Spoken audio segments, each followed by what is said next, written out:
talk about their struggles, talk about their temptations. That's a little bit different than especially a small group. But again, often even that mentor relationship where because the mentor may not open himself up, the person being discipled often closes themselves somewhat too. So again, it's a little bit different from that as well. Almost like counseling if you do one-on-one. Yeah. Pretty much. Well, except for it's friendship, except we're talking about, again, the picture of pilgrims on a road to on a journey together. So, you go to a counselor and it's like they're the authority and you're sitting and you're kind of trying to get their advice. This is more like, hey guys, let's show up, every week, but we're not just going to talk about, what's going on in college football. We're not even just going to talk about, say, a Bible study. I'm going to ask you a hard question like, where have you been tempted this last week? And you're going to give me an honest answer, like a kind of relationship that most guys can hardly imagine. Yeah. One of the things that I'm actually going to do is I'm going to actually request that the men that are listening to this Bible study, after they finish with this one, or even while, since we're quarantined, is get a copy of Pilgrim's Progress. And I'm going to dig it out of my shelf before this is over with to show you what it looks like. Because that's a very, it's a very good book. And I think it parallels very well with your book, Joe. And I think that's awesome. Yeah, we're going to get there. I mean, it's a recommendation at the end, but here's a from church history. Here's an example of, so John Wesley. Yeah. John Wesley was brilliant when it came to organizing discipleship, and he would organize the early Methodists into various groups. But at the smallest level, he had what were called bands, and it'd be 4 to 6 people. They'd be either male or female, and every week they would meet and they would answer 5 questions. Now I'm going to forget one of these, I always do, but the first question is they would answer like, where have you been tempted in the last week? The second question is, how has God delivered you from your temptation? The third question was, is there anything in your life you're not sure if it's a sin or not? So in our day and age, that would be like, hey, I'm watching this show on Netflix. I don't know if I should be watching it or not. What do you guys think? But I always forget the fourth question, but the fifth one's the kicker. The fifth one is just, man, it makes you like think, I could never do this. But they would all ask each other every week, is there anything you desire to keep secret? Now just think about that. I mean, most guys don't have anybody ever ask them that question, even in a church setting. Is there anything you want to keep secret right now? And that's a scary question, because a lot of us, all of us at various times are keeping things secret. It causes all kinds of destructive, patterns in our life. And so to actually be with a group of men that you trust enough that you would answer that question honestly, think about how powerful that could be for men. You're so right, because in today's age, people can be so judgmental that nobody wants to open up and say, hey, I'm hiding this. Like, for example, one of my weaknesses is Oreos. I've been trying to stop eating them, but it's a weakness. All right. So if I'm on a diet per se, and you ask me next week, what am I keeping as a secret? Eating Oreos. Right. I mean, even though that's simple, but okay. So one of my ex-roommates that just recently moved out, we could share deep stuff with each other and know that it's not going to get out there, and not that we're going to judge each other, but we're going to try to help each other through it. And I so strongly urge men to take the John Wesley motto and be a small group and ask these 5 questions, because I think it's an awesome question, and it opens up for discussion, and it also opens up for healing. In my personal opinion, just by hearing that question, okay, I'm hiding this. Okay, now how can I heal from this? And I think that's pretty awesome.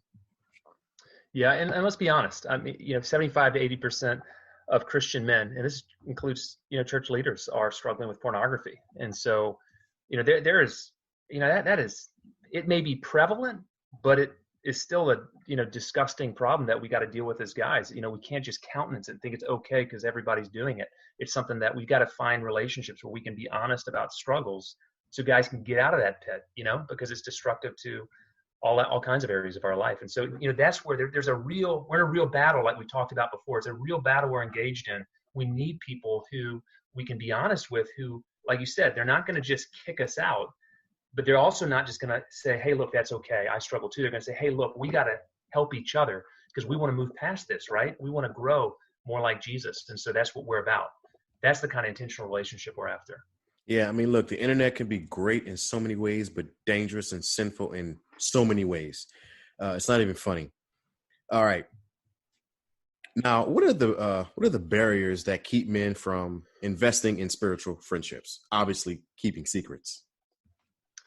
Yeah, I think friendship is something that we just think comes natural because we have friends, and that's why we started talking about different types of friendship. A lot of guys, you got the people that you see at work. You got some guys that maybe you'll watch a game with now and again. Um, and so you've got people in your life, but the depth of those relationships can be very shallow. And so you can have an extrovert who's around people all the time, but is lonely and has depression and a bunch of things, corrosive stuff that nobody even sees. This is why, the guy that goes out and attempts or commits suicide, nobody saw it coming, right? Because no one, even though they were around, they didn't know him, and he couldn't open up his struggles to anybody. And so, there's that fact that we live in an age that hasn't really been told what a meaningful relationship is. We haven't been taught how to pursue these things. It's expected that this is just kind of like, walking. It just happens on your own, and it's not.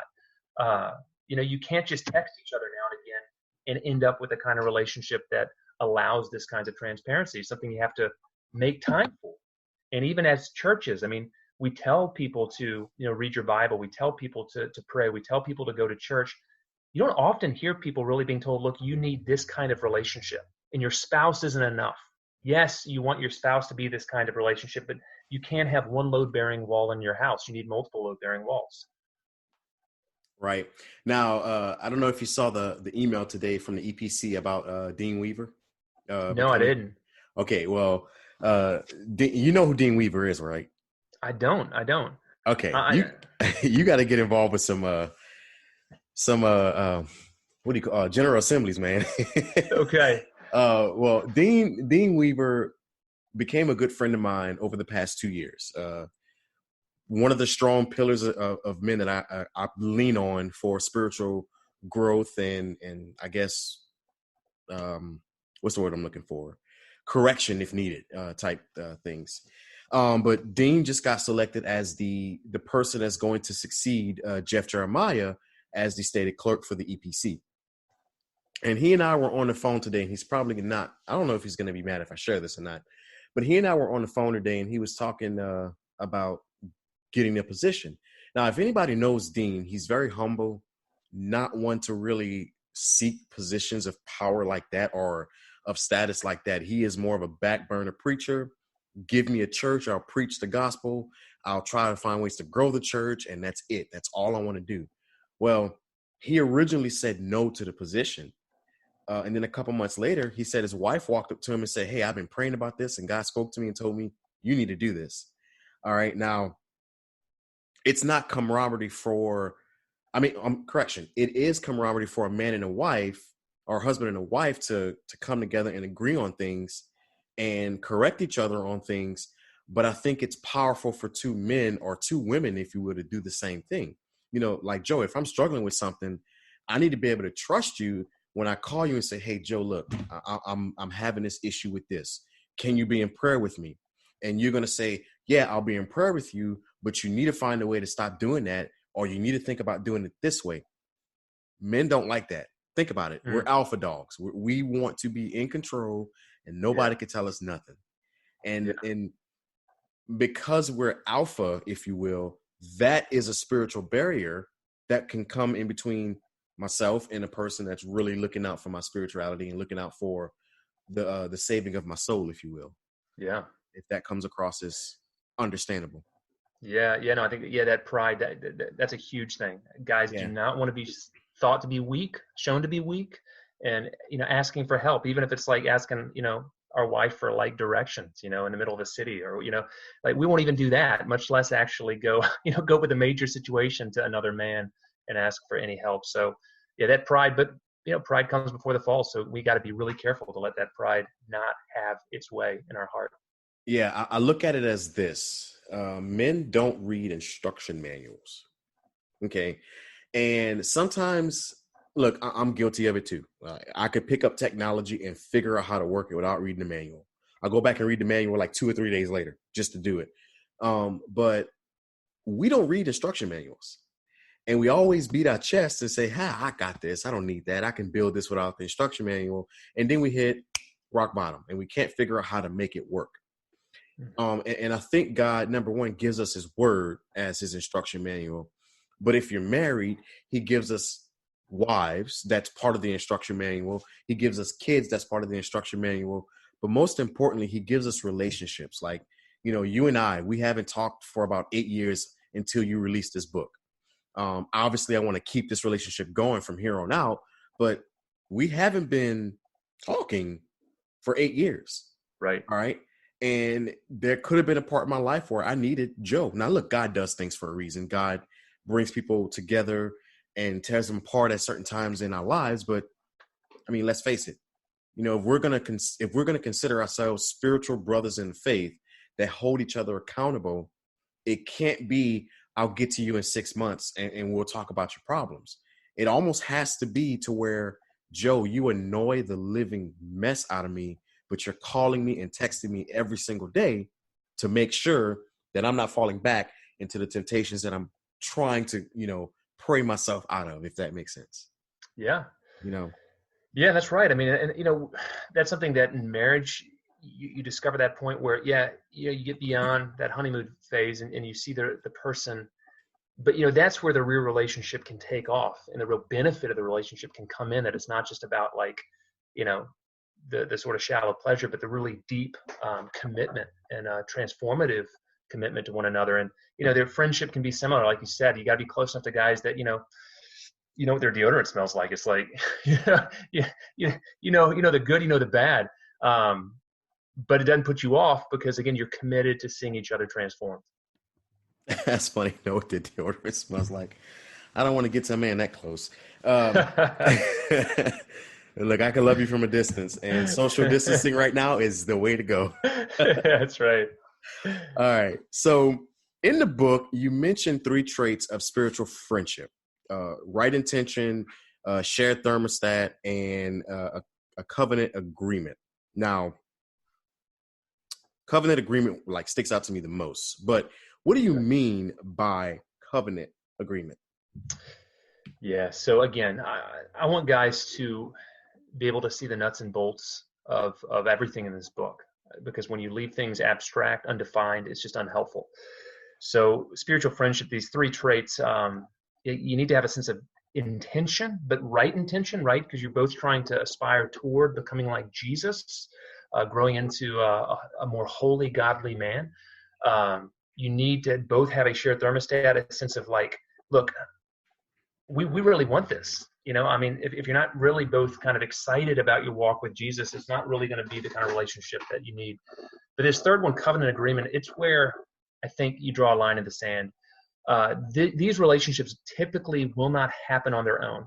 And so covenant agreement is something I've pulled from a book by Stephen Mansfield, and How to Build Your Band of Brothers. And he talks about, look, you don't have to have this, but often it's helpful if you actually just explicitly say that there's what he calls a free fire zone. So anything that needs to be said will be said in order to make us into better men. And so you actually give somebody permission to say, look, I want you to be honest with me. If you see something in me that I need to be confronted about, love me enough not to keep it a secret. Likewise, though, I want you to let me have that same kind of ability to do the same with you. And often it's helpful to do that explicitly because guys don't feel comfortable. You can preach and preach and preach that we should admonish one another, encourage one another, but we just fall back into social norms. We do not live in a time and in a place where people are actually willing to, when needed, with discretion, speak the truth. Yes, with love, but speak the truth. And so that's what. Just look. We're in this. We're gonna make it formal. So you tell me, I'll tell you. That's what I mean by covenant agreement. Yeah, and I look at my role as an elder. It's my job as a ruling elder of a congregation, of course, in the Presbyterian realm, to love a person enough to point out when they're doing something wrong, and we call that church discipline, if you will. I think of the guys with the white powdered wigs that approach someone and say, "Hey, you did this. Now you must be dealt with. You know, it's not that